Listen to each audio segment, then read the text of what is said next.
আমি প্রধানমন্ত্রিত্ব চাই না, আমরা দেশের মানুষের অধিকার চাই।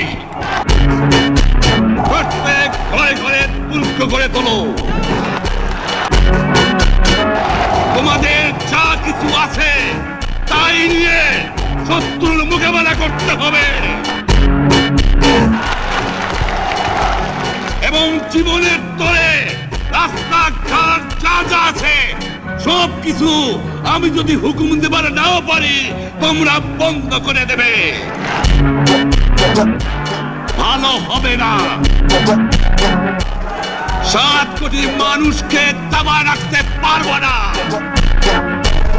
আমরা যখন মরতে শিখেছি তখন কেউ আমাদের দবাতে পারবে না। এই দেশের মুক্তি না হবে খাজনা ট্যাক্স বন্ধ করে দেওয়া হলো, কেউ দেবে না।